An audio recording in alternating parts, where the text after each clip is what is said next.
Нәбирә Гыйммәтдинова. Үзем генә беләм.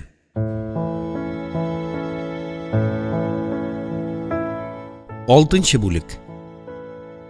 Урталай сығылған шірік матша бүрәнәсе бір сынар микән.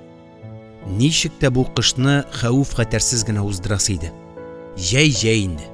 Кояш үзе зур мич төсле, сөякләренә кадәр җылыта. Салкыннар башланды исә, Сәлимә шәһәр урамнарындагы каңгыраган хуҗасыз этләрне жәлли иде. Койрыкларын бот арасына кыстырып, туңып ышып чабалар. Әҗәйләрен алар өчен сөенә иде. Туңмыйлар ичмасам. Менә үзенә дә эт тормышы килде. Мүгез сирәкләнгән бүрәнә ярыкларыннан җил ыжгыра, шифер чатнаган түбәсеннән яңгыр ява.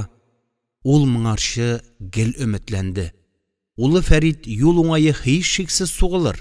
Әни, ни хәлләрдә яшисең дияр. Казанга кайт, уныкларыңны сагынгандыр димәсә дә, әни, мин акча эшлим, мә 15-20 мең, йортыңны төзекләндер дияр. Сугылмады Фәрит. Варвара килен аны кай төше беләндер сихерләгән иде. Сәлимә иртән тәвәккәлләп авыл җирлеге башлыгы янына барды. Ачык йөз белән каршылады аны Туктар. Син матур апа, безгә карындаш, диде башлык. Үзем дә хәлеңне белмәк идем шушы көннәрдә. Җиде чишмәдә озаккамы? Үлгәнгә кадәр карындаш. Китче. Сезнең йортыгыз җимерек бит. Әзрәк сипләсәң, терәү тертсәң, җан асрарлык карындаш. Син яшь шибәр апа, Казанны караңгы авылга алыштыруың гаҗәп. Без монда баткаклыктан ничек качык икән дип уфрабыз. Ай, кайшулары җиңел ул. Аның өчен әллә ни батырчылык кирәкми карындаш. Хатын егетнең мискенләнүен өнәмәде. Хакимият янәсе. Элеккеге заманнарда авылларда 1000нән артык йорт иде. Ә бүген синең карамакта ничә җан? 770 апа. Карты, яше, үләсе, туасы белән аның Гафур кебекләре үзләр 100 кешегә торырлык. 3 ел бимазал Сөләйман калдыгы. Хәзер инде җир дип җилегемне суыра дошман. Ай-хай, бигрәк кискен түрә икәнсең карындаш. Кайчан аның белән дошманлашып өлгердең әле? Хәтерең тутыккан ахыр матур апа, диде җирлек башлыгы, урыныннан калкып. Сөләйманнар борын-борыннан безнең нәсел дошманы. Хатын карындашын куәтләмәде. Туктар, әтиләрнең нигезе чынлап та искергән дип үз йомышына күчте. Минем сездән берни дә таләп итәрлегем юк. Үсмер чагымда әни өчен каникулларда колхозда яшь бузаулар тәрбияләштем. Шуннан гайре 7 чишмәгә шәнти бармагым хәтле дә ярдәмем тимәде. Әти тракторчы иде, аяклары шишеп үлде. Ул чакта фермаларда тизәк буламыгы иде. Резин итекләр салкын тартып, әнинең исәнлеген бетерде. Аларның хезмәт хакына өемне әз-мәз ремонтларга булышмас микән җирлек карындаш?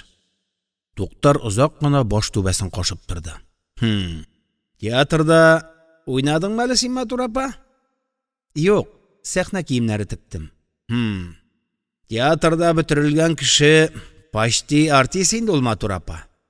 Тел шарланган синең, дөресме? Абруй зур, дөресме? Как-никак, сәнгать әхле. Әле син берәр фирка агзасыдыр. Бердәм Россияныкымы? Миңа халыкны кузгатырга иде. Җыелышта Гафурга каршы башлап син чыгыш ясыйсың, Сәлимә апа. Сатабыз дошманны. Басу кырларга борнын сузмасын Сөләйман малайы. Аларга хуҗа бар. Бай инвесторга тәгаенләдем мин җирләрне. Вот. Сәлимә иелә бөгелә көлде. Күзеннән яшь атылды хәтта. Һай. Кем дим инде мин сине карындаш? Бүтән сыйфатларыңны берләштерерлек исем кирәк иде дә сиңа. Тел байлыгым ярлырак ахры. Хатын ишекне этте дә баш аркылыгына таптым диде. Кабахат син. Кабахат. Ул юл буе хәтерен актарды. Туктар әтисе ягыннан ботак ишейде. Әниләре күрше күләм белән әрләшмәде. Йомшак күңелле, күндәм хатын иде мәрхүмә. Сыерларны да ул назлап иркәләп кенә сава иде. Әтисе исә кыркау иде. Явызлыгы да чиктән ашкан иде. Сөләйман абзыйларның әтәч тавыклары бакчаларында тибенсә, таш белән бәреп имгәтте. Күршеләрнең сарыклары да әтисеннән җик күрде. Бәрәңге сабағын таптаганнар дип ул хайваннарның колагын кисте. Күршеләрнең гауга куптарганын хәтерләми менә. Бик сабыр иде Гафурның әтисе. Берсендә генә агроном Сөләйман шартлады. Ике ирнең тавышы урманны яңгырата иде. Ник басуны сай сөрдең, Хәмит, диде агроном Сөләйман. Туфракка бармакны кадасаң кап-каты. Бик маштыр икән үзең сөр, диде Хәмит. Сөрермен дә, тракторны турга китереп бастырган бул. Акылың алтын икән, Сөләйман балыгы. Минеке алтын, синеке күгәргән калай, Хәмит. Бугаз киермәс, Сөләйман балыгы. Миңа председатель хуҗа. Бу факт. Хит 10 председательгә буйсын. Анда минем эшем юк, бу факт. Кырларны җиренә җиткереп кенә сөр. Ни эшләп син җиркәйнең битен генә тырмап җылатасың? Һава җитми аның үпкәләренә, сулый алмый җиркәй. Басу бит тилмереп безгә карый. Җанлы бит ул. Шул җиргә кереп ятасыларың бар, имансыз күке. 3-4 буыннарда туганлык җепләре нечкәргәч, кемнең кем икәнен айыру да кыен шул.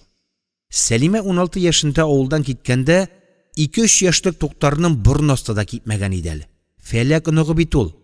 Бабасы кебек усаллык кына исәпләп йөргәне. Фәләк карт әтисе Хәмитне гел Сөләйманга каршы өстерә иде. Без күкләр шыпырт кына ай синнарның миен чукык, Хәмитенем, дия иде ул. Авылга баш итмик без аларны. Ату Сөләйман, мин агроном дип кәпрәя. Бүген кыр басуларга хуҗа булыр, иртәгә председательлеккә сайлаттырыр. Районына жалу яздым. Исемсез жалу инем. Синең белән төнлә печән кибәнен яндырган идекме, Хәмит? Яндырган идек. Кем кулы дип тикшерәләр анау? Кибәнгә сөялеп агроном Сөләйман тәмәке пыскытты да төпчеген сүндермәде дидем. Штраф шәпәсеннәр шуңа име, Хәмитенем? Без, бабай, икенчерәк нәрсә укмаштырыйк. Сөләй балыгы тәмәке тартмый. Бу факт, диде әтисе, тешләрен шакылдатып. Төрмәгә лактырасы иде аны. Төрмәгә. Фәләк карт әтисе белән күрәсең, мәкер ятмәсен үргәннәрдер. Әмма Сөләй балыгы аңа эләкмәгәндер. Аннан ул якты дөнья белән дә иртәрәк хушлашкан икән. Менә хәзер шул чакларны уйлый да тәмам аңгырая Сәлимә. Авылдашлар ни нәрсә бүлеште икән? 7 шишмә иң зур аймак тормагайын. Урамнар тар иде микән аларга? Кара каршы очрашканда терсәкләре бәрлеште микән?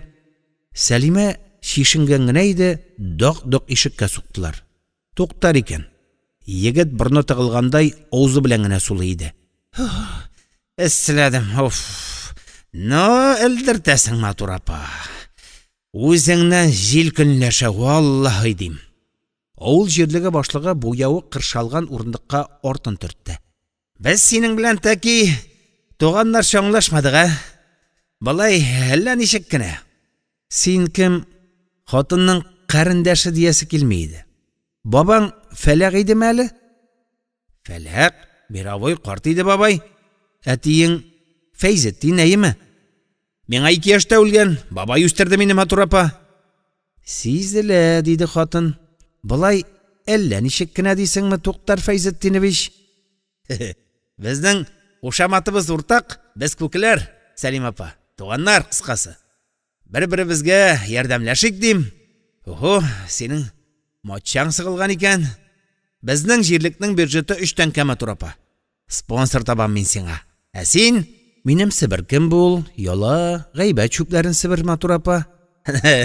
Ну, тегәлдә син, матур апа. Йортыңда куанып, шатланып яшә димәкче идем. Җирең зур. Кстати, Сөләйман малайын кисәт. Язга бакчаңны чистартсын. Ату жалу язам дип астына ут үрләт.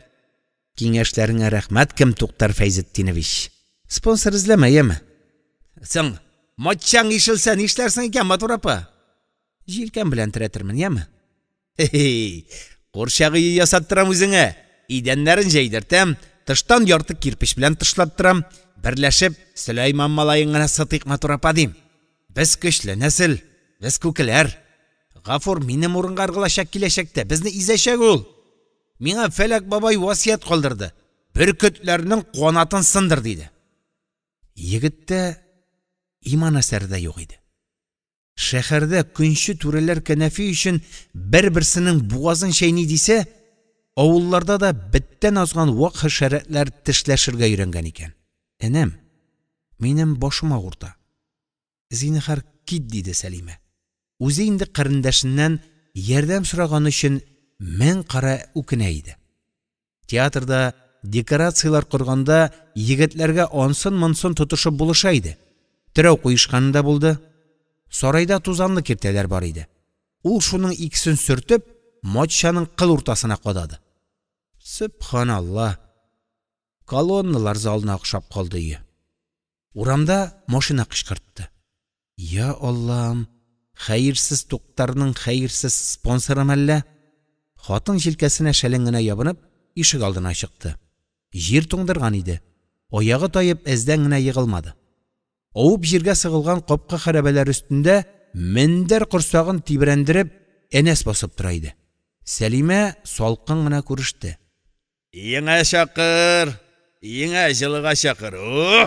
Суык бабай биттән шәмәтә дип, ир такта сынакларын атлап үтмәкче иде. Хатын: "Ирем юк бит минем.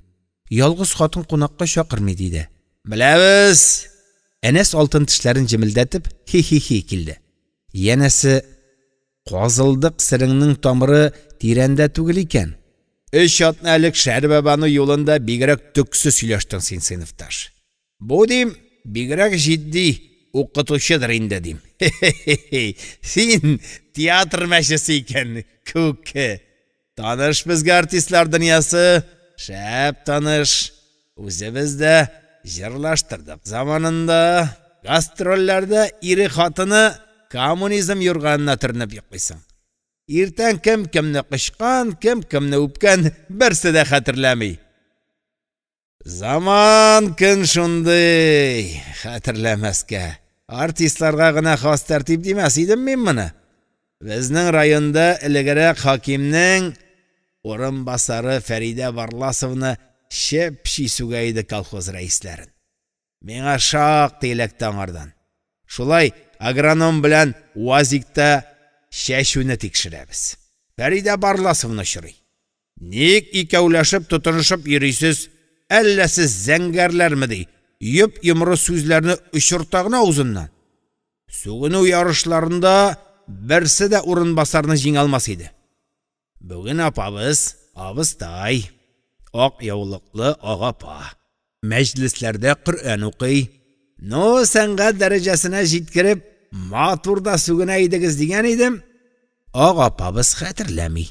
Ник мине каралтасың тәмүк кисәве ди. Карале, Энәс. Сәлимә шәлен муйнына урады. 8нче сыйныфта математика дәресендә Илсөяр апа бер егетебезгә токтада мәсьәлә шишәргә кушты. Шишалмый гына егет. Югыйсә җип-җиңел. Бичара 9-га 9-ны тапкырлый белмәй иде. Без аңа пышыл дибез. 81 дибез. Ишетми? Илсөяр апа: "Дәрес азагына хәтле шиш. Утырма" диде. Үзе безгә үй эшен яздыртты. Бер вакыт токта янында күлдә үк җыелды. Егетебез астына писиткән. Ай-һай. Син хәтерлисеңме? Кем иде әле ул чалбар төбен юешләткән сабакташыбыз?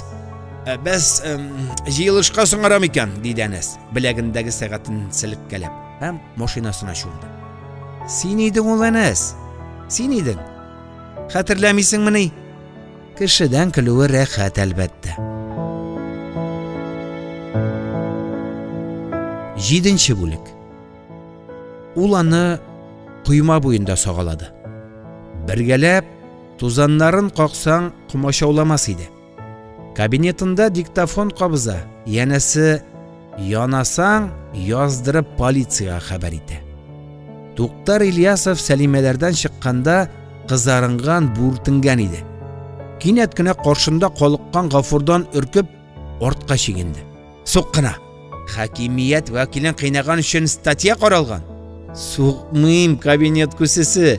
Сине үтерсәм, кем безнең башларны кимерер, диде Гафур. Алайда башлыкның беләгеннән боргычлады. Кайчан минем гаризама кул тамганны саласың? Кай җирләре халыкныкы? Менә халык ни дияр? Бу ширләр ничаклы бездә? Оларға сен не диярсің, ә? Сен Ғафур абый ауыл кішілері білән дуслаш. Мин һәркем белән дә дус. Җыелыш көнем билгеле, кабинет күсесе. Билгелим, Ғафур абый, җибәр, кулымны сындырасың. Ирләрчә сөйләшү булмады. Тузаннар кагылмады. Бүген иртән үк кәеф әйбәт иде. Казаннан Гүзәлия шалтыратты. Иртәгә мине көт диде. Күкрәгендә үрле-кырлы шатлык сикерә. Шуңа күрә Туктар Ильясов алар урамыннан исән-имин кыяклады. Мин Гайша апагына ухылдады. Күккәләр берләшәнем диде. Сәлимә белән Фәйзетдин малайы туганнар. Ярты авыл бер-берсенә туган апа. Күккәләр асубый туган энем. Болар үчтән әвәләнгән бисмилласыз халык.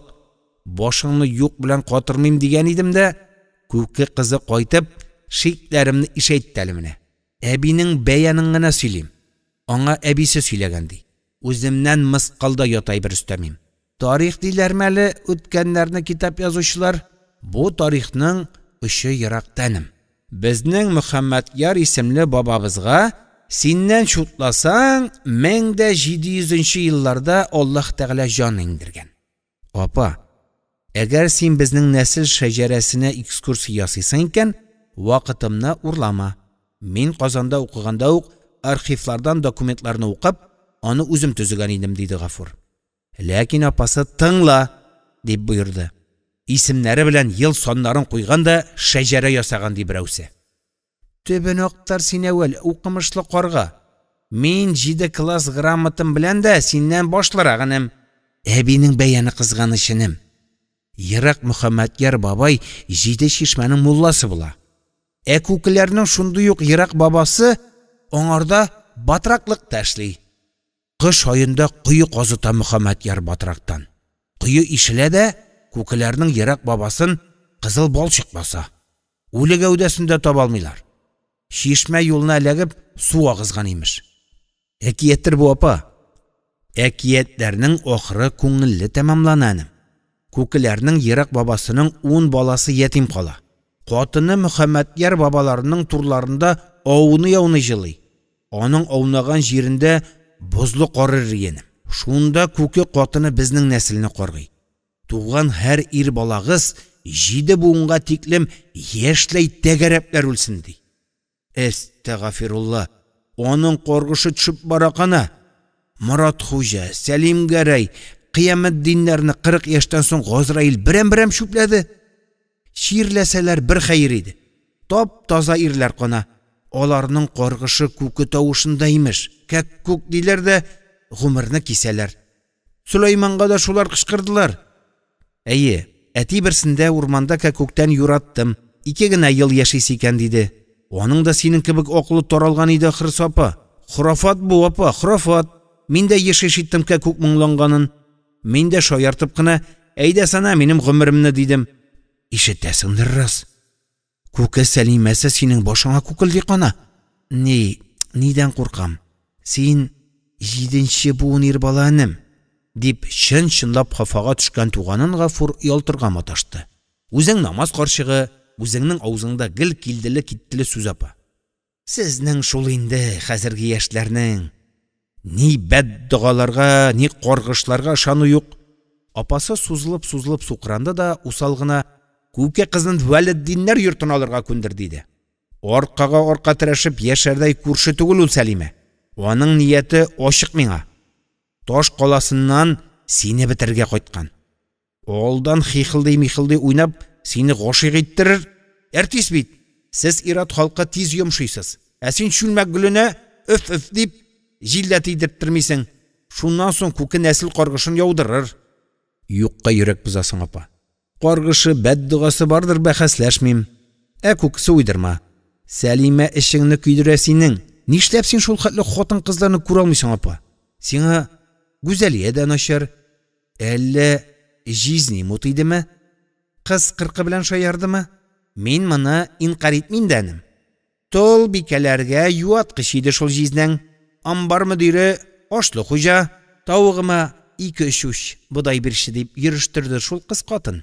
Бер төккә ялган күгәрченнәрне куарга чакыра иде. Яленем, сүзне икенчегә борма. Мыек астыннан гына апасыннан көлгән Ғафур соңыннан Ник алай икән дип уйлады.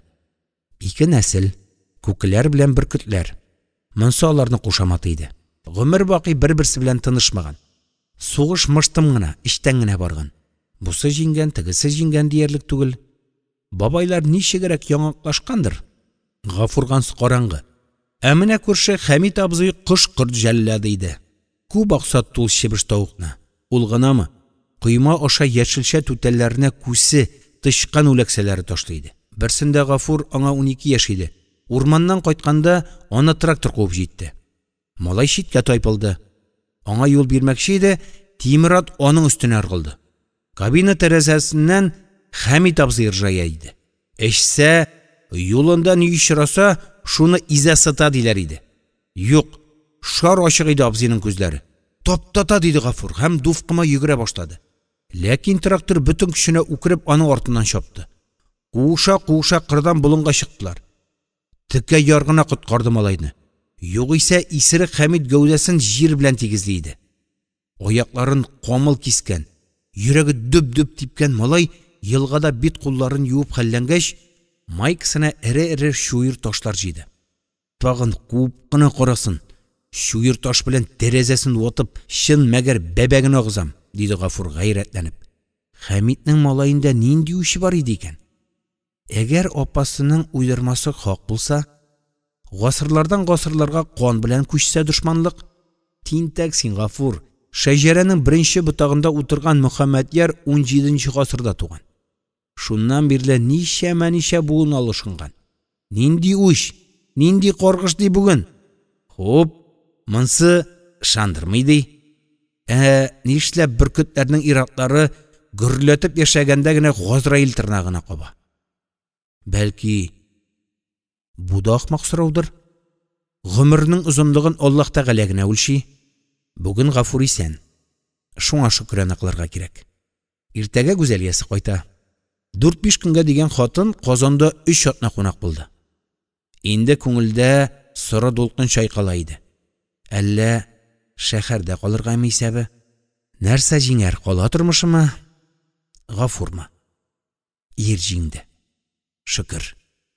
Апа, иртәгә төшкә бәлеш пешерерсең әле, диде ул. Бәлеш кунак ашы иде. Аппагы бит дөньяда иң зур кунакның да кунагы иде. Кемнәрне сыйлыйсың? Гүзәлия шалтыратты. Табылмаса дугасы, тагын бер кич кунасы. Апасы бу хәбәргә сөенмәде. Илгәре күрше авылдагы туганнарга ат белән куналата баралар иде. Безнең бабай бик шаян кеше иде.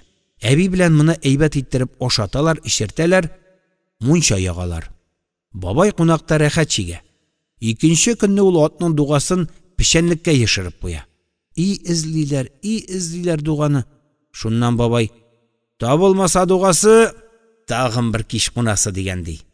Синең шүлмәк гөлеңдә мондагы рәхәтне татып алды, китмие, йөрәгеңә үк яшерде дугасын. Малай, син ник тузанасың, апа? Гүзәлия минем хатыным, диде Гафур. Хатын түгел, җафавыл. Шүлмәк гөлем дип хисләнмә монда. Төнгегә терлекләрне лутча абзарыңа яп. Буыннар сызлый суытыр, Гафур. Иртүк киләм. Апасы әмерләрен уңга сулга сипте дә, тагын бер тапкыр Гүзәлияны юып шайкап кирбавын алды. Улым, туңган уҗымдарыңны кар каплады. Хурлыгыңны ак юрган белән томалады Ходай. Ярар инде ти, ник һаман шул басу белән тәпәлисең? Әллә син ялгышмадыңмы? Ялгыштым, улым. Ул ялгышымны төзәтерлек түгел, улым. 4 аяклы ат табын әти. Алар икесе ике нәрсә. Ат торыр да тагын юыртыр. Бәндә генә абынса харап, улым. Безнең нәсел тамыры өзелде. Синең балаң юк. Мен генә гаепле, улым. Җәйндәти, өстеңә гөнаһ йөме? Иям, улым. Исән чакта сөйләмәдем. Хәзер мин еракта сөйлим, улым. Син кичкенә идең. Әнкәң белән Шәрбәбануга кунакка бардык. Төнлә ай яктысында кире кайтканда, алдыбызга ана пышый сөйрәлеп чыкты. Аның арт саны яраланган иде. Атны туктаттым да, әз генә урман эченә керттем. Икәү иде хайванны җәберләгән кабахәтләр. Берсе качты. Икенчесен куа-куа тотып дөмбәсләдем улым. Озаграк кыйнашылган. Атымның корсагы да сине кочаклаган әниең дә бәсләнгән иде. Больниста айдан артык яттыгыз сез аның белән. Врач әйтте. Хатының башка сабыйлар белән куандырмас Сөләйман диде. Врач тагын шунсын да әйтте. Улың сауыгыр. Түлке үскә шиләнсә, ата бәхетте насыйп булыр микән? Билен туңдыргансыз диде. Кичер улым. Пошыйсың, яралы пошый үлдеме? Үлмәде улым. Мен аны чанага салдым. Атаңны беләсең. Трактор аударырлык көчле идем мин. Терелттек без аны улым. Хайван буаз иде. 2 кечкентәй биләде. Әзрәк бой калкыткач, урманга җибәрдем үзләрен улым. Рәхмәт әти. Ни өчен улым? Изгелегең өчен әти. Бәлки син пушиларның нәселен саклагансыңдыр әти. Безнең урманда алар сирәгәйдә әти. Син тармак мөгезләргә тидермә. Малтагыңны кырулы тот улым. Шык-шык, шык-шык. Нигә тәрәзә шакыйсың әти? Тирләп пешкән Гафур юрганын аяк очына шудырды. Төш кенә икән. Шык-шык, шык-шык. Өнендә дә төшенең дәвамын күрәм икәнни? Юк. Кемдер урамнан шакый. Ир турып ялдындагы ут кабызгычка басты. Ишек алды яктырды. Сәлим апа? Баскычта дер-дер калтыранып күрше хатыны таптана. Ул яланы сөйде.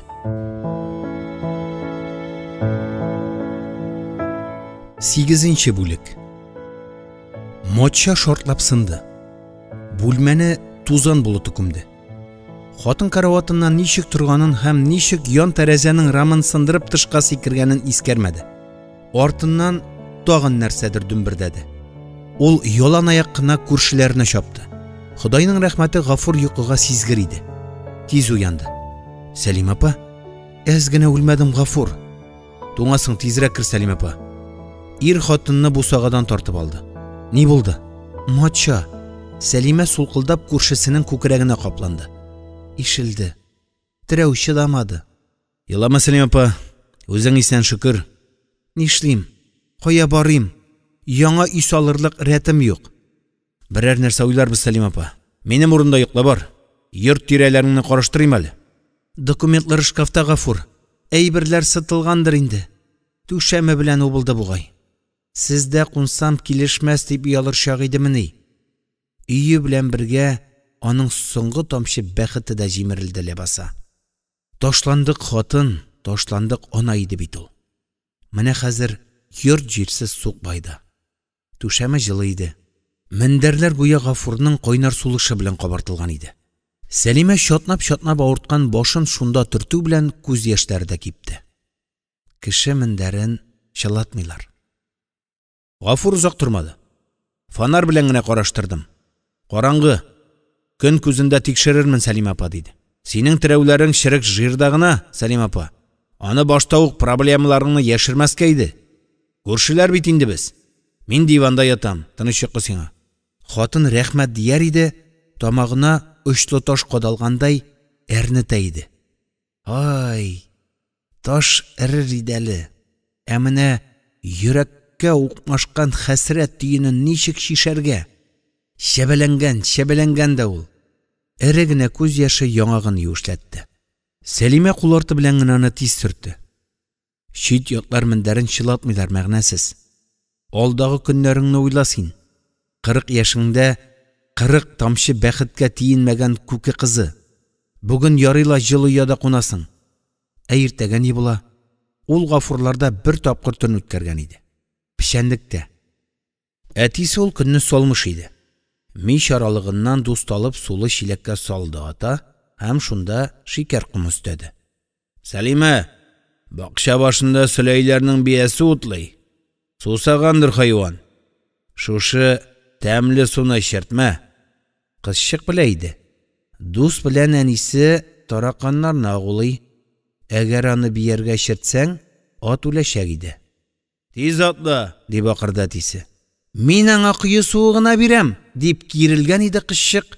Әтисе шәш үргешеннән йолкып, кушканны эшлә, мисез тавык, диде. Сәлимә бәрәңге буразналары арасыннан барды да чиләкне җиргә аударды. Әтисе тире сөйеменә басып күзәткән икән, ул кулындагы шыбыркысы белән кызчыкның аркасына сыздырды. Утырам, мисез тавык. Кызчык ычкынып, коймага таба илдермәсә, исерек атадан рәхим шәфкать көтәсе юк иде. Ул куркуыннан көн өзен урамда буталды. Караңгылаткач, Сөләйман абзыйларның пешәнлегенә менде. Анда да хәзерге кебек җылы, киндер капчыклар җәелгән ятак иде. Гафур көндезләрен шунда китап укый иде. Таң йокысы тирән йокы. Алайда Сәлимә изрәгән гәүдәсен күтәреп торгызды. Гафур әкрен генә телефоннан сөйләшә иде. Театрда суфлерлар тавышын колак очы белән генә эләктергән хатын аны аермачык ишетте. Сындырганмы? Кайда, кайчан? Әйе, 9-га киләм, Рамил Габдуллович. Рәхмәт. Ай, күрше, кем нишләгән, диде Сәлимә борчылып. Бу иртә тагын кайгы хәсрәтен өсти. Кичә апа, шырма баскычыннан егылып кулын сындырган ди. Гипс салганнар. Үзәктән баш табиб шалтырата. Авыл фельдшеры хастаханәгә илткән булган. Мин Гайша апа чыдам, сөяге ялганыр, диде хатын. Апа кулсыз икән, мин дә кулсыз. Сыерларны ул гына сава иде. Бүген гүзәл ярында аның балышы белән каршылыйсы идек. Сәлимә үзе дә сизмәстән, "Хай, кайгырма, Гафур", диде. 6 яшымнан әни белән сыер саудым мин. Авыл кызылы, кая мин Гайша апаның халаты белән яулыгы. Аның кебек итеп киенәбез дә, җәлт кенә сөтле бикәләрнең эшен бетерәбез. Бәлешкә дә җитешәбез. Бер дә янма кимә күрше. Иңнәрендәге канатларын җилпи-җилпи кайчан шулай дәртләнеп очты икән күке Сәлимә. Авыл җирендә яшәү рәвеше бер төрлерәк. Кайда нәрсә куелган, күзеңне йомып та капшыйсың. Зур кәстрүлләрдә су җылытып, җиз кумганнарга тутырды хатын. Аягына калошкана киде. Сыер җиленен юып сөртергә дигән ару чүпрәкләр авзар диварында аркылы тактада кибә. Май савыты киштәдә иде. Ак өй морҗасыннан таң карасын сыйгайтып ап-ак төтен ургылды. Хатынының депутат абзасына кунакхана әзерләйер. Димәк, гүзәлиясе белән бергә олы кунакта көтелә. Кунакхана артында Сәлимәнең ишелгән йорты. Ай, йөрәккәем түз. Түзмәсәң типмә. Төнлә иртәгә ни була дигән иде. Менә иртә. Ул күңеленнән генә моңлана сыер сава. Сөт тамчылары битенә чәчри. Мин Гайша карчыктан ким эшләмәскә тиеш, Сәлимә. Әллә аңарда көнләшү юкмы? Бар. Бөтен хатын-кызда да, усалында да, юашында да, акылсызында да, жүләрендә дә бу хис бар. Иратта ул тагын да көчлерәк. Алар көнләшсә, бер-берсенең бугазын шәйни, бер-берсен имгәтә, бер-берсен почмактан атып үтерә. Таң атты. Гафур аның өеннән капчык әйберләр ташый иде. Избаңда иелеп кенә йөриште, Сәлимә апа. Киемнәрең белән документларың агыйдә булыр. Рәхмәт яусын, Гафур. Фатыйма әби ялгыз, аңарда кышлармын инде, диде хатын. Сыерчы оясында яшәрсең, Сәлимә апа. Хай, күрше, син аны олы кунагың хөрмәтенә төзеткән иш. Юк, мин алай әрсезләнмим. Сәлимә апа, ир шелтә белән аны бүлдерде. Раз, мин хуҗа Халиткәмен икән, бәхәсләшмә. Безнең бәлеш ничегрәк? Хай, ансын онытам икән. Туган көн мәҗлесләрендә артистлар аңардан тоба ашлары пешертә иде. Бәлеш капкачын бары тик Сәлимә генә камырдан чәч тулым үргәндә итеп ясый иде. Ит суыткычта, оны чоланда, уклавы шкафта, нәкъ алар йортындагы шикелле. Һәммәсе урынлы иде. Хатын бисмилласын әйтеп, әчегән сөткә йомырка, сыйыкмай, туз салып тугылады. Итен шакмаклап турап бәрәңгесен әршеде. Тышлык куна тактада бераз хәл җыйгач, аны җәеп, тигезләп, түгәрәкләп эшлеген тутырды. Иҗат җимеше патша бикәләр тамынын бизәрдәй матур иде. Бәрәкәтле ризык булды, диде хатын, аны карашы белән назлап. Бәлеш газ миченә кергәч, Йөгерә атлый мунча ягып җибәрде. Күңеленең җилкенүенә Гафур сәбәпче иде. Аңа Сәлимә кем инде? Ни туганы, ни дусты. Гомер бакый бөркетләр белән күкләр бер-берсен күрә алмады. Сөләйман малайы Сәлимә кебек үк бу дошманлыкның тере шаһиты иде. Ул бернигә дә карамыйча Хәмид кызына ак өйнең ишекләрен ачты. Печәнлектә изрәп таралып йоклаган иде кызчык. Ат пышкырмаса, Сәлимәле тагын йокы бүсә иде. Сөләйман абзый биясен абзардан чыгарды. Әйдә, җанкай, әйдә, берничә көннән тай чабып йөрер яныңда, аннан икегезне болынга куарбыз дия, ул аны бакча башына алып китте. Печәнлек биек иде. Авыл уч төбендә кебек иде. Әнә әнисенең тавышы ишетелә. Тирескә юынтык су түгә. Сөләйман, синең малайың өйдәме? Балалар ат көтүе сакламыйлардыр ла. Өйдә, Гатия. Безнең Сәлимә өйдә кунмады. Аръяга биләрендәдер. Биләрендәдер, Гатия. Ачуланма инде, Сөләйман. Нигә ачуланыйм ди, Гатия? Шулай инде. Ачуланма, диде әнисе. Зыян зәүрәте белән күршеләрен интектергәч, тәүфиксыз ире өчен уңайсызлана иде ул бичаракаем. Чүпрәк белән уң кулын муйнына аскан Миңгайша апа хастаханәдән туры Гафурларга кайтты. Карчык Сәлимәне күреп, "Бәттеш! Моның билендә минем алъяпкыч, башында минем яулык" диде. "Ни эшлисең син монда, күке кызы?" Гафур: "Апа, әкрен. Хәзер тавышыңнан күк йөзе чатный. Күрше миңа булыша" дигәч, карчык утыры дулады. "Театр уйныймы? Шәй ишергән итенеп син айылышамы? Вәт кәмит. Бер кич бүлнистә идем, уже йортта чит катыннар." Сәлимә апа сыерлар сауды. "Бәттәш, син бүлнистә Сүнчәледән кеше ялладым дигән идең кана?" "Врачлар янында сине котыртмас өчен генә әйттем, апа." "Энем Титибаш, шушы әртискә малларыңны ышандырдыңмы?" дип, карчык пырылдап абзарда әле бер, әле икенче сыерның имчәген тартты. "Сөтен калдырып бозсын гына малкайларны, бозсын гына" диде. Карчык тикшереп бетергәч, Гафур: "Ничәл, апа?" диде. "Билге куенды." 3,5. Ой, бигрәк кырыс укытучы Миңгайша апа. Сәлимә юри генә үпкәләгән кыланды. "Югыйсә дәшмә, сыер койрыгы белән сыптырган ишегенә булмас. Ник билгең түбән? Чөнки сиңа минем белән ярышыр өчен 3 пот туз ашарга кирәк, күке кызы. Бу яулыгым белән алъяпкычымны терлек туар янына япма.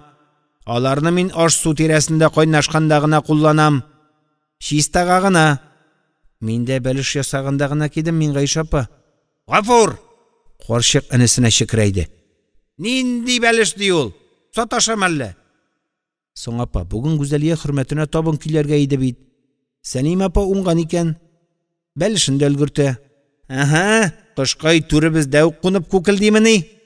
Миңгайша апаның йөзе караланды. "Кибәнне үзебез идек, үзебез үк ишик" дигәндәй, ак үй турында да шушы минутта ук әйтергә кирәк иде. Хатын уйнап көлеп кенә: "Түрегезгә үк кунмам. Миңа сыерчык ясы да ярый. Гафурга чиксез рәхмәт. Матчам сынгач, бездә яшә" диде. Авам тотыгыз." Карчык янтайган иде, Гафур җилкәсеннән этәреп, аның гәүдәсен турайтты. "Апа, тамаша тәмам. Иңә затыйммы? Бездә каласыңмы? Мин Сәлимә апаны урнаштырам." Хатынның ак өйне бер мәртәбәдә күргәне юк иде. Тыштан гына ясыман икән ул. Булай, йокы бүлмәсе, залы белән иркен генә йорт икән. "Сәлимә апа, тартынма. Үз өеңдәге кебек яшә. Әнә пычмакта газ плитәсе, савыт-саба шкафта, пакетларда ипи, туз, шикәр, конфет, прәнникләр, суыткычта тауык ите, сөт, катык, мунчага тулысы белән син хуҗа" диде ир. Һәм ашыкканын белдереп, җәһәт кенә Сүнчәлене урыйсы иде. Сәлимә Гафурның карашыннан аңлады. Миңгайша апага алмаш эзли. "Йөрмә күрше" диде ул. "Менә бит мин бар."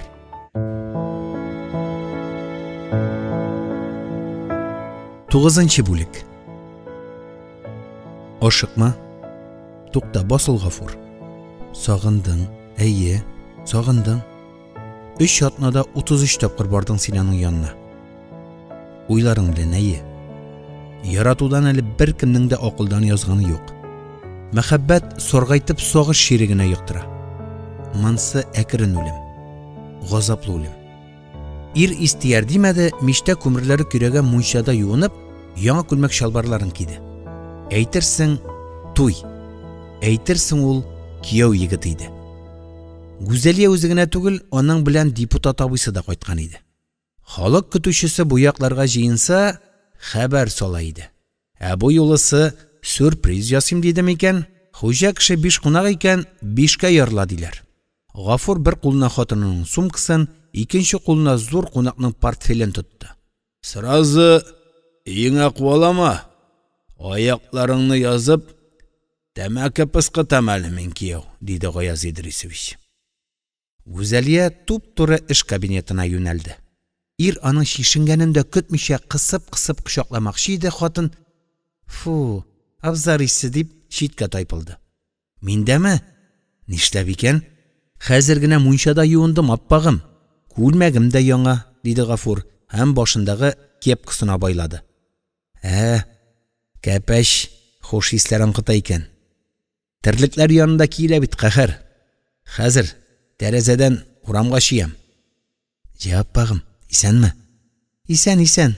Юл алҗытты, зинһар чыгып тор." Гүзәлия гасабиланып сумкасын актарырга кереште. "Кая бу зәңгәр халат?" "Сагынмадыңмыни, аппагым? Минем кебек, Аптырама, Гафур. Ай башсыз да соң мин. Ай башсыз да. Халатымны Казандагы фатирымда онытканмын. Шкафта бүтәне юкмыни? Анда син дә ләсең. Син дә. Шуннан синең киемнәреңдәге сыер, ат, сарык, сөт исе минем күлмәкләрем әсеңә. Күңелемне булгата шул ис. Бу хатаны төзәтербез, аппагым. Моннан соң үзеңнең шкафың булыр", диде, күренү шатлыгыннан исереп, һич кенә дә ойнарга теләмәгән ир. "Мин аның тоткарларын алтын суы белән ялтыратырмын." "Әйдә, бер юлы алтыннан сынымны да койдыр, мактанчык." "Ярар, аппагым, тынычлан", диде Гафур. "Сиңа дигән бәлеш суына." Гаяз Идрисовичның кәефе әйбәт иде. "Ну, арба тәгәриме, иптәш фермер?" "Тәгәри, иптәш депутат." "Таудан аскамы?" "Өскә." "Авылда ничә ел шиләнәсең инде, кияү?" "Шиләнмим, эшлим, Гаяз Идрисович, 3 ел." "Кайчан мини фермаңны мегага әйләндерәсең?" "Байгач, Гаяз Идрисович." "Бүген дәүләт эре инвесторлар яклы. Җирләрне аларга өләшә." "Өләшеп ни файда, иптәш депутат? Хөкүмәт кредит бирә, алар банкрот дип бурычларын сыздыра." "Синең кредитың күпме?" "Ярыйсы." Мондый эш пешергә шәңгәмәләр Гафурны бик ялыктыра иде. "Яшьлегең тилертә сине, кияү, яшьлегең. Алгайгач терсәгеңне тешлисең син. 90-нчы елларда бер районда 59 фермер иде. Кайсысы суганга ягылды, кайсысы бәрәңгегә, кайсысы кәбестәгә. Минем министрлар кабинетында эшләгән чак. Районның партия секретаре эй мактана. Бездә фермер хуҗалыклары шәшәк ата янәсе. Тик шәшәкләр тиз шинде. Алардагы яшь буын өчен әтиләренең ялгышы сабак булды. Бүген хуҗалык оештырырга атлыкмыйлар. Фермер минем өчен бик ямсыз атама, кияү. Сез сессияларда йокламагыз. Безнең ишләргә матуррак исем табып закон кабул итегез, Гаяз Идрисович." Кияүнең сарказмы зур кунакка ошамады. "Максатың ни синең, Гафур Сөләйманович?" диде ул көлемсерәп. "Сезгә бәләкәй генә гаиләгә кәҗә дә артык мәшәкать. Кем өчен байлык туплыйсың, кияү? Балаң юк. Сине атаң кичкенә чагыңда шөткән, ди мин Гайша апа. Хакмы? Алагың акиртле, кияү. Сеңел синең гаеп белән кысыр. Әгәр ул шигырь белән җенләнмәсә, ялгызлыктан ана бүрі төсле улар иде. Зур кунак кыйммәтле ботинкалары белән аның бәгыренә басты. Бала юк. Аштар суны әйдәгез диде ул. Да, кстати. Гаяз Идрисович төпчеген капка тимерендә сүндерде. Кич хакимның әшнәләре белән йөрибез. Син сөякләрне эретерлек итеп, ак өйне әзерләрсең кияү. Таң алдыннан гына кайтып аварман мин. Гафур сырлап бизәп маташмады. Сезгә диванда урын түшәрбез, Гаяз Идрисович. Анда әлегә күршебез яши диде. Ничек алай ул? Кунакның чырае караңгыланды. Безләргә хөрмәт беттемени? Күршебезнең матчасы ишелде, ачуланмагыз, Гаяз Идрисович. Да, кстати, кияү. Өстәгеләргә ярарга тырышмауың икенче бәлә. Сиңа главагыз әллә кайчан очсыз гына кредит хутлар иде. Ну юк, сине илә белмәгән турагач. Без ничә ел аралашабыз? Син миңа бер тапкырда Гаяз Идрисович, булыш дигәнең бармы? Мин үз көчем белән җиңеп барам, диде Гафур. Син йөри генә яхшы атлан. Миңа ярар өчен генә. Рәхмәт, агый салдырдың. Ну, кире тартып талдың. Синең өчен бөтенесе дә тигез икән. Депутат та, күршедә. Стоп. Бәхәсләшмик кияү. Сеңел хакына мин сине бүген гафу итәм. Улы кунак узак тоткарланмады. Нишләптер яратып ашамады депутат. Апасының үз фәлсәфәсе иде. Шәнешке белән тәлинкәсендә 3 бәрәңге куып тамагы туйды ахыры. Яратмаса, күке бәлеш өчен хәсрәтләнәсем юк әле. Ризыкны яманлама, апа. Президент өстәленә куярлыксы иде. Бәлеш тәмле иде. Әйем апагым. Ни хикмәт Гүзәлиянең җен пәриләре качкан, ул хәттәки табак савыт юып маташайды. Искиткеч, диде хатыны. Фи, депутат белән сезнең авыз бер түгелле. Мин Гайша карчыкның кулы гына сынган. Теле исән иде шул. Апа, депутат димәсәнә, минем абый халык депутаты ул. Миңа димәгәе сарык депутаты булсын. Идәнгә су чәчрәтмә кыз. Кунак белән әзрәк сүзгә килешсәләр дә, Гафурның дөньясы түгәрәк иде. Гүзәлия кайтты. Шушы кичкенә генә, нәфис кенә хатын аның мөлдерәмә тулы бәхет сауыты иде. Аңардан башка үй шыксыз иде. Әнә хәзер диварларда нур уйнаклый. Бүлмәләрдәге авыр тынлык сулышны кыса иде. Әнә аның шишмә кебек челтерәгән тавышы ягымлы көй төсле, җанны иркәли. Ләкин Гафурга шунсы да мәгълүм. Бәхет савытының пияласы бик нечкә. Ватылса, уалган кисәкләре мәңге ябышмаячак иде. Гүзәлияның холкы да кояш белән булут. Хәзер генә көлә, хәзер генә елый. Бер нечкәрә, бер тупаслана. Ләкин бит ул шушы килеш уңы тискәресе белән аю хәтлегердән яраттыра иде. Мин Гайша апа тәрәзәгә табан борылган арада хатыны Гафурга пышылдады. Соңрак мин сиңа яңа шигырьләремне укыйм, яме? Карчык колакка сизгер иде. Эй Аллам, кемгә шигырь, кемгә кул диде. Ничекләр тәхәрәтләнермен икән. Гүзәлиянең аңа да мәрхәмәте уянган иде. Ушыңа үзем су салырмын, апа. Өеңә дә җитәкләп илтермен. Мишәрәктер. Мин Гайша апа киленнең йомшаруына изрәмәде. Монда кунам, кул төзәлгәнче. Сезгә ышанып хуҗалык калдырганнар ди. Кун апа, диде Гафур аны җүпләп. Тик син борчылма гына. Хуҗалыкта тәртип, мин барсын да күзәтәм. Һай Аллам, күзәтә икән. Синдә күз юк битенем. Син сукыр. Синең маңгаеңда 2 ботак тишеге генә. Күзле ирбәндәсе күке кызын ак өйгә ияләштерми. Аның нинди хәйләкәр икәнен күр. Әмансы инде. Карчык өстәл өстен сөрткән Гүзәлияне башы белән сүзгән хәрәкәт ясады. Әйтеп тә битерлек түгел. Эй, сиңа үтәмени минем вәгазьләремнем. Бүген депутатыгыз кайда йоклый? Безнең залда, диванда, апа. Миңа диванга җәйгез. Депутат белән аркага-арка тирешеп ятарбыз. Бер-ике законда чыгарырбыз буйырса. Олы кунак Гафурларда кунам икән. Бу әле икеле иде. Элегрәк турабзыйлар ил халык мәнфәгатен кайгырта, төрле ваклыклардан орына, түбәнгә карап фикер йөртми дип уйлый. Ялгышкан ахырысы. Кайберләре китәклектәге тавыкларын да саный икән. Кайберләре бала чагыгызда ни нәрсәләрегез өшегәнгә хәтле төрттүрә. Гафурда тәти хулык иде. Сабыр төбе сары алтын дисәләр, аның да бер түгәрәк калайга әйләнүе ихтимал. Ләкин ни хәтлегенә шеметсә дә, эштән генә тирес корты дип көлсә дә, Гафур Гаяз Идрисовичның кыланмышларына түзәргә тиеш. Чөнки ул аппагының туганнан туган абыйсы. Кышкы иртә белән кышкы кич арасында яртыгына сөям кебек иде. Бүгенге көннең ишек тәрәзәсе ябылды. Гафурның нарат бүрәнәле серле бүлмәдә шәм яктысында Гүзәлиясе көтә иде. Хатын үзе аның тез башларына менеп кунаклады. Ефәк төсле йомшак куллары белән муйнына уралды һәм ачык изүенә кайнар сулышын өреп: "Мин юкта ни эшләдең?" диде. "Яшәдем, аппагым. Ә син?" "Миндә нинди яңалыклар бар?" Маңгаенда ак тамгалы тана бузаулады. Сарыкларның һәммәсе дә диярлек өчәрне бәрәнләде. Тегермән бинасының буяу сылау эшләре генә калып бара. Менә Худай кушып, җирләрне дә рәсмиләштерсәм. Гарык. Хатыны тып итеп идәнгә басты. Мин гарык. Тагын шушы абзар, тегермән, җир. Нинди шикләнгәнлек. Шу, тузынма?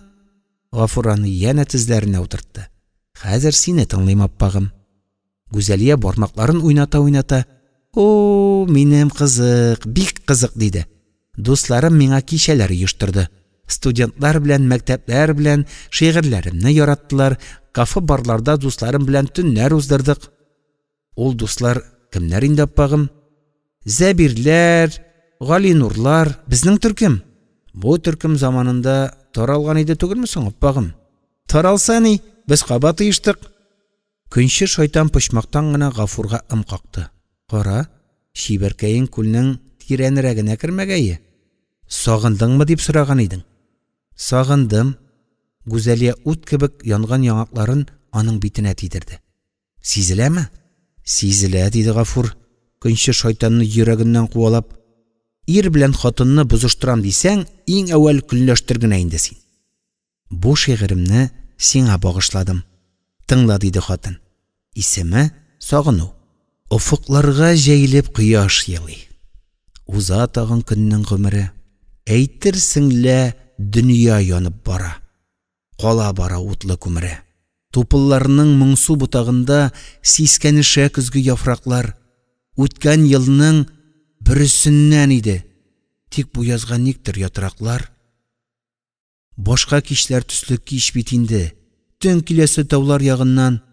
Сагышларым ишкә йота, бүген сине шундый сагындым. Рәхмәт, аппагым. Матур шигырь, диде Гафур чын күңелдән. Зәбир дә шулай ди. Сүзләре мәгънәле. Зәбир аны ятлады хәтта. Ки язам ди. Беләсеңме, ул инде 10 җыр авторы. Менә талантлы егет. Ир муен тамырларын бүрттереп, ушына йөткерде. Бу исем аны буа иде. Әгәр ул бүген дә аның көндәше булса, ник хатыны уенчык робот шикелле, Зәбир дә Зәбир дип кабатлый. Тамагың ярылган йөткер, әмма көндәшүеңне белдереп, кичнең ямен генә бозма, Гафур. Ни эшләдең син, җаныем? Гүзәлия йодрыгы белән дык-дык аркасына тиде. Сулыш юлын капландым әллә? Үтә хәзер, үтә, дип ир тынычланганда әйтте. Ләкин ничек кенә боргаланса да, көнләшүнең бер тамчысы тып итеп йөрәккә тамган иде. Ул озак кына йоклы яулый ятты. Башка төннәрдә ояларыннан чыгарга иренгән этләр ярсый өрде. Ара-тирә тынык кына мылтыктан аткан тавышлар ишетелде. Аның кайтавазы үй кыегына килеп бәрелә сыман иде. Гафур тыңлады. Әйе, аталар. Якындагы урманда. 3нче көн ир җәнлек җанварларга җимнәр куйган иде. 4нче кыш инде ул табигать иркендәге хайваннарны ризык белән тукландыра. Алар инде сый табынның кайсы урында икәнлеген дә белә иде. Гафур кымшангач, хатыны да уянды. Нишлисең син? Якында гына кемдер мылтык белән шаяра. Эй, Гаяз абыйлардыр ул. Бүген аутыны ясыйбыз дигән иде. Син аны йокла. Нинди аутыны? Кем аларга рөхсәт итте? Ир сикереп торды һәм утта кабызмыйча киемнәренә ташланды.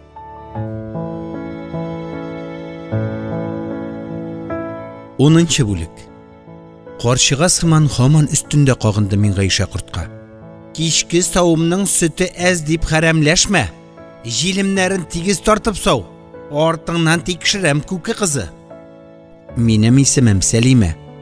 Хатынның кайчак бәйләнче карчыкны абзар нүшенә кысып тукмыйсы килә иде. Их, усаллык җитмеш ул. Эй кушаматы белән индәшмәгәйни, уккасы кыелмас әле. Колхозда ырдым-пырдым эшләгән хатыннарны тотып кыйный идем, диде карчык. Бу аның әллә янавы, әллә мактавы иде. Синең әнкәңә генә тимәдем. Юаш иде гатия. Башы гел аска иелгән иде. Ә син таш атаң, хәйләкәр, мәкерле учлы Хәмид. Вәт әйт, ник шырмаңа менеп сикерә-сикерә матчаңны сындырдың? Валлахи түшәм җимерелде, дустым Миңгайша апа. Ялганлама күке кызы. Син Гафурның кыз хатынны жәлләгәнен шамаладың, ак өйгә кертәсен белдең. Көлдермә Миңгайша апа. Хәзер инеңә тагында якынайыр өчен сыерларны савам, әйеме? Газиземнең башына күкелдәгене, юныңны тем, күке кызы. 21-нче гасыр туманасы икән син, әпши карчык. Күке кычкырып кына гомер кыскармый. Акырма монда, убыр кайнанаң юк. Юк шул юк. Сәлимәне төннәрен йоклатмаган 3 кыйссаның берсе ул кайнана. Улы белән килене тарафыннан урамга сөрелгән хатын озын-озак итеп әлеге фаҗигасын тасвирлар. Йорты ишелеп хәрабәләр арасыннан үрмәләп чыккан хатын монсында сүрәтләргә сүзләр табар. Тик менә кайнана турындагы кыйссаны гына сөйли алмас. Чөнки аның иштәлеге сыңар җөмләгә сыйып бетәр. Шәрбәбануда никахлы иренең әнкәсе яши. Бер тапкырда киленем димәгән 7 ят убыр.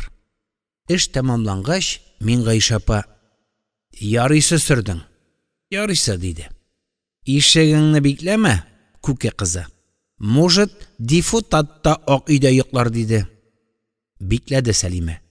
Олай-булай булса, Гафур кисәтер һәм хатын һичшиксез каядыр китеп кунар иде. Карале, күршеләреңә әз-мәз булышкач, җанга рәхәт икән бит. Син файдалы кеше, син әрәм тамак түгел. Әллә соң, Ходаем, үз-үзеңне көчләмичә, үз ихтыярың белән шушы йортка атлыгып торуларыңның бер хикмәте бармы? Актриса Фатима ханым шикелле, ул да аңлаешсыз халәттә яши микән? Фатима Ибраевга хәтере чуалгач, рольләр бирмиләр. Гомум күренешләрдә генә катнаштыралар. Андый спектакльләр ярты елга 2-3 көн уйнала. Ләкин актриса көн сайын кармы, яңгырмы, кайынлык бистәсеннән килеп, театрда чуала иде. Сәлимә берсендә аңардан: "Фатима апа, нишләп сез ял итмисез? Нишләп салкын автобусларда йөреп интегәсез?" дип сорагач, ул: "Үтенәм, серемне берәүгә дә ачма сеңелкәем. Нәрсәгәдер театрга тартыплар китерә. Әллә мин режиссер ярдәмчесенә гашыйк микән дигән иде."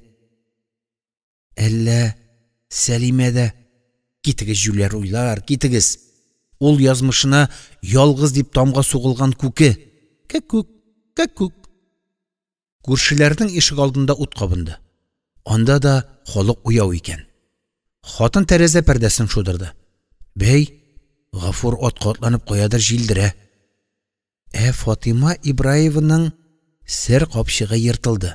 Режиссер ярдәмчесе бер үк вакытта артиста аны гәүдәгә озын дип я патша, я башкисәр итәләр иде.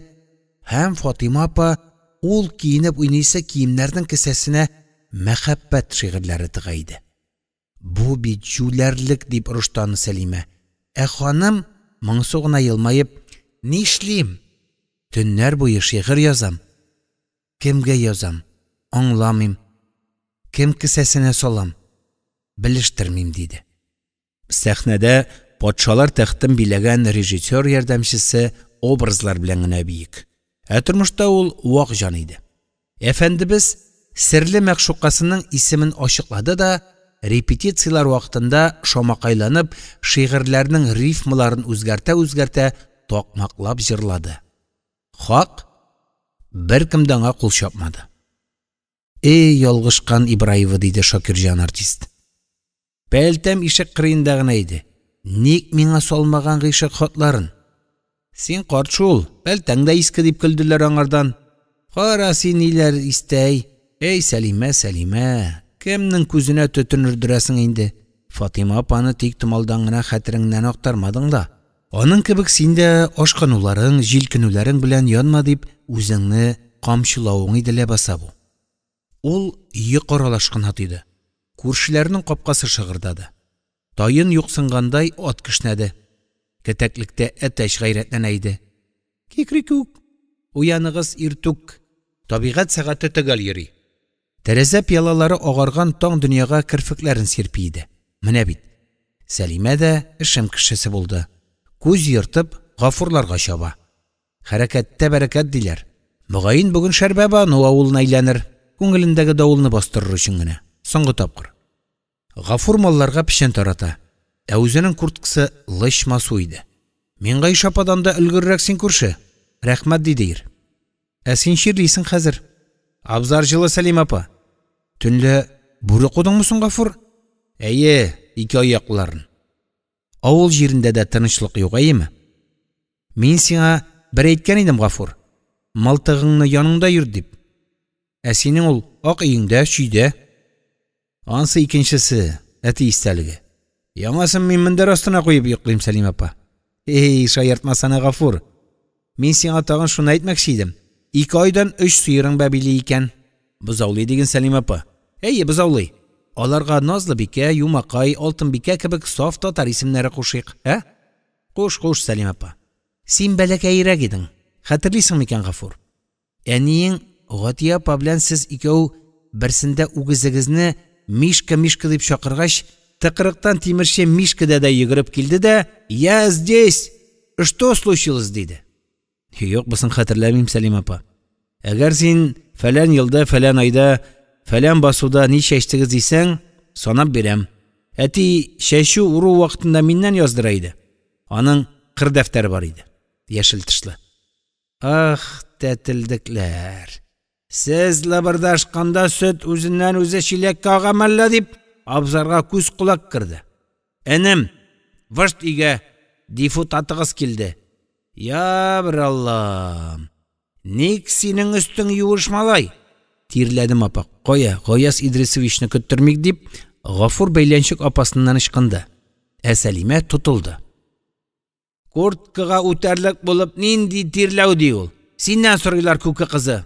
Син үлем йокысы белән йоклыйсың бугай, мин Гайша апа. Кул сызлагач, дару ичкән идем. Җә, күке кызы. Гафур курткасын тышта калдырган, ә төнлә җипшык кар яуган. Эй, бәхетсез. Бәхетсез дә бу малай. Өс башын барлап киптерерлек катынга иләнмәде. Мәйтәм, дифутат минем белән исәнләшмәде никтер. Илгәре культурный итеп, хәерле иртә мин Гайша Исламгалиевна дияр иде. Син әйдә, мышкылдама эшлә, күке кызы. Мин тегеләр ни турында гәпләшә икән, тыңлап багыйм әле. Нәрсәдер кунак абзыйлары ачулы. Сәлимәнең үз уе иде. Утыртып бар дип Гафурны аптыратмаска кирәк. Җир туңдырды, сукмаклар такырайды, олы юлдан машиналар очып кына тора. Ул башта үзәктә чаршаулар сайлар. Тәбәнәк авыл өйләренә 5-6 метр шелтәр җитә. Бисмилла белән башланган иртәнең көне дә хәерле була икән. Хатын универмагта бизәкле шелтәр алды. Автобус белән кире кайтып, Шәрбәбану тукталышында төште. Хөснулланың әнисе тешсез авызында прәнниген җибетә чәй эчә. Сәлимәгә сәерсенмәде ул. Өстәлдәге шәшкене тастымал белән сөрткәләп, "Мактап җырыйсың икән, улан. Бергәләп шәйлик. Ваты кәмпит, сылы пешинкәсе" диде. Рәхмәт, тамагым тук. Кем? Апа, әби, тути, кем?